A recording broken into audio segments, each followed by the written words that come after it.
On passe à l'économie avec vous, Axel de Tarle. Les quarts de finale ce soir, on l'a dit, entre la France et les États-Unis dans la Coupe du Monde féminine de football.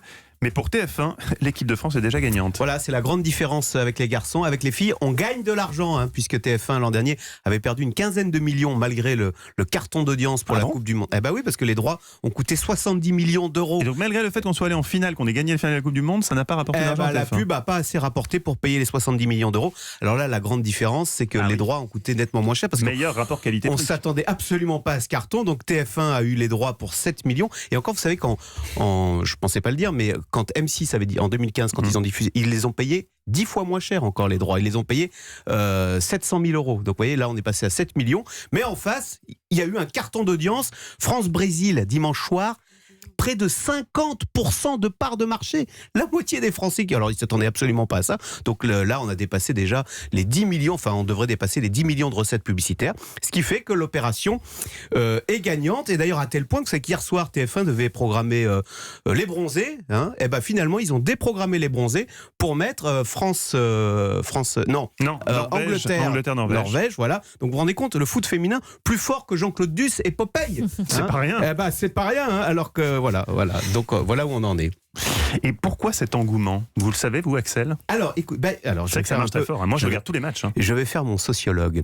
D'abord, peut-être a-t-on envie de se retrouver, de partager ensemble un moment où l'on voit la France triompher. Évidemment, il y a une résonance avec la victoire des Bleus l'an dernier en 2018. On a envie de revivre la même aventure avec les filles.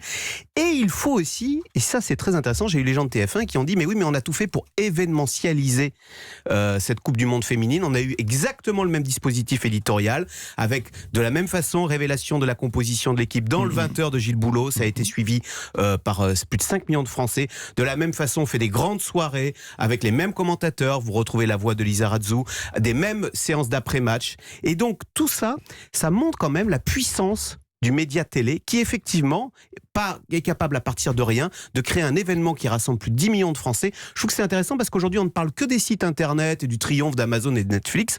Si Amazon avait racheté les droits de la Coupe du Monde de football féminine, je pense que personne n'en parlerait. Et donc tout ça montre que la télé reste un média puissant. Et voilà, la transition est toute faite. Je ne suis pas d'accord avec vous, Axel de Tarle. Je ne suis pas d'accord avec vous parce qu'effectivement, on peut féliciter TF1 d'avoir offert la même couverture à cette Coupe du Monde que la Coupe du Monde masculine, d'avoir appliqué les mêmes recettes avec effectivement Grégoire Margoton, Lisa Radzou, les débriefs d'après-match. Mais si la qualité du jeu n'était pas au rendez-vous, on n'aurait pas envie de voir tous les matchs. Moi, personnellement, en tant qu'amateur de foot, je ne pensais pas m'intéresser autant au football féminin. La qualité footballistique des joueuses étant telle, on a envie de suivre ces matchs et aussi à cause de leur niveau. Donc il faut remercier et féliciter les joueuses avant tout. Oui, d'accord. Mais encore fallait-il pouvoir l'exposer. Et je pense que seule la télé est capable d'exposer à des millions de téléspectateurs quelque chose. Un site internet, on est beaucoup moins capable.